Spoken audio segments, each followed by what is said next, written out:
This is Tanisha Laverne Brown with blackinamerica.com. Super excited to bring to the platform a sensation. Everybody loves this lady. Everybody loves her family, her children, her Aunt Rhonda, who just celebrated her 60th birthday.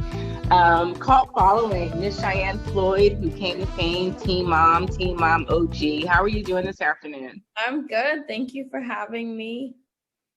Oh, you are welcome. So I just want to, because we are celebrating International Women's Month, I want to start the conversation off with three moms, who inspire you because, being a mom is a tall order. You're on call 24/7. It's the greatest sacrifice ever. So, let's talk about those moms who kind of, help you navigate motherhood.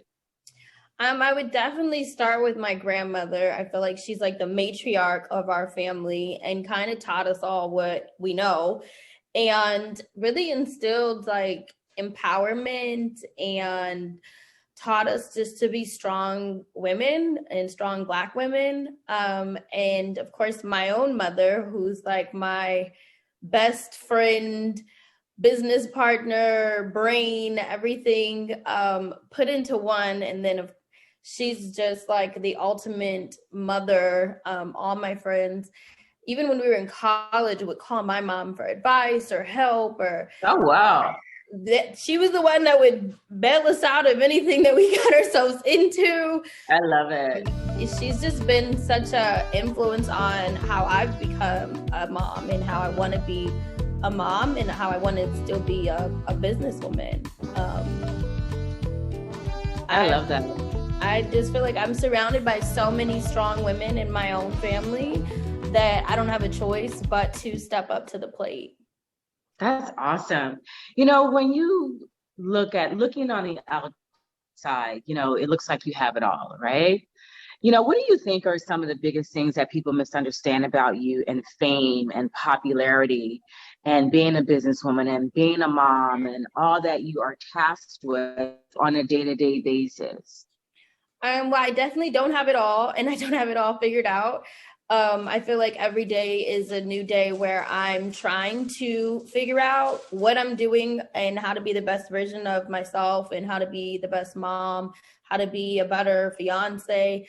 I struggle with anxiety. I struggle with being able to put my phone down and just going to sleep at night.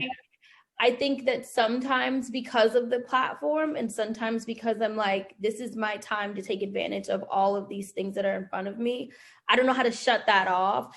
And a lot of people see the Instagram posts and they get to watch us on our YouTube or watch us on TV and it looks like we have it all figured out, but trust me, we don't. Every day is a day to kind of start over and I really try to follow that. So Cheyenne, how do you decompress? When you wake up and you have those days where you feel like you don't have anything to bring to the canvas, how do you step back from it all? How do you decompress? How do you take those moments for yourself? Like, what does that look like for you? Some days that genuinely means I don't leave the bedroom and I have to put my phone away. I have to keep the curtains closed. And I've binge out on like a Lifetime movie marathon day. And I just have love it. Fun watching Lifetime. And I'm just like not thinking about the work that I have to do or where, being a mom, constantly you spread yourself thin a lot of times. And I think sometimes I just have to turn it all off. Other ways we like to take the kids out and do things with them. And we'll be like, today, we're not going to post anything on Instagram. We're not going to film for YouTube. We're just going to be in the moment. And that's so important because I think we're losing with the advent of social media. I think we're losing what it's like to really be in the moment.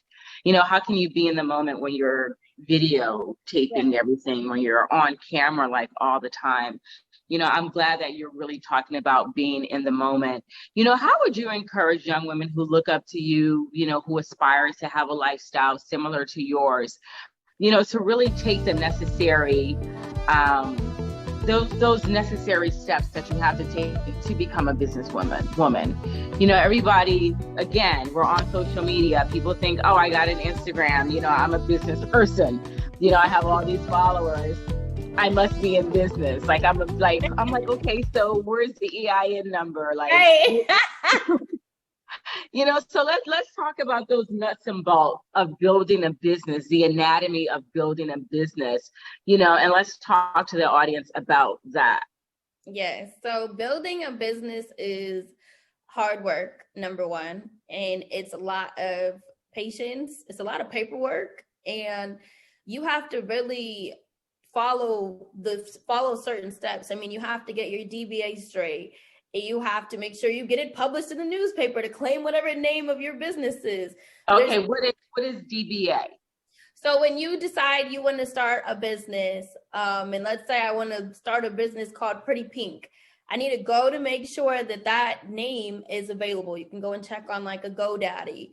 And that's where you can go and check and see if your name is available. And then you get a DBA, which is basically the name of your company. You have to file within the city that you're in to be able to do that. And when you file, then a lot of people don't know that you have to publish it in your local newspaper claiming your new business name. I remember when I started my first business in college, and it was sportswear bras. And I was like, Mom, I have this business. She was like, actually, you don't have anything. Like, you don't have a name. You don't got a website. You don't got a sales tax number. You didn't publish your DBA. I was like, oh, I don't have anything. So I think sometimes we have to make sure that we're following all of the real steps. Mm-hmm. And you can get in a lot of trouble if you don't. If you start a nonprofit and you're collecting money, and you didn't set your nonprofit up correctly, you can get in a lot of trouble.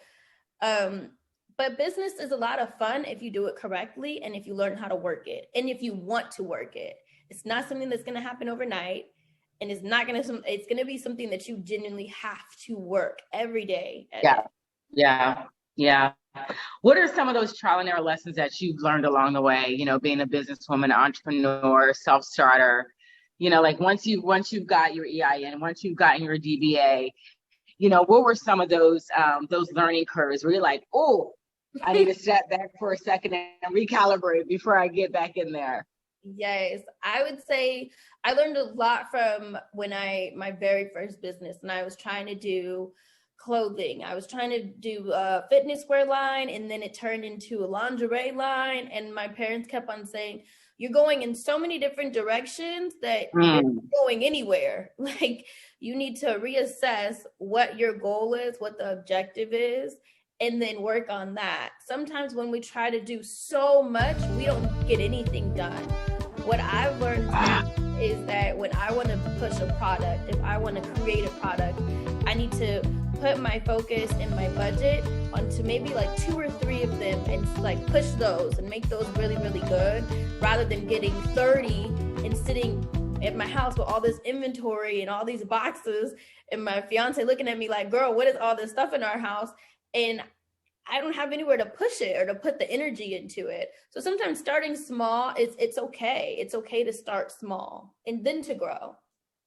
I love that. Now, Cheyenne, you spoke a little bit about, you know, having, you know, 3 and 4 businesses at one time, not being focused on one particular thing. You know, Tyler Perry once did an Instagram story where he talked about, you know, you got to keep watering the same thing for a minute. Mm-hmm. You know, you got to let that grow first. You know, what, in your opinion, is like the time frame before you start seeing a ROI, you know, on the investment that you put into a business?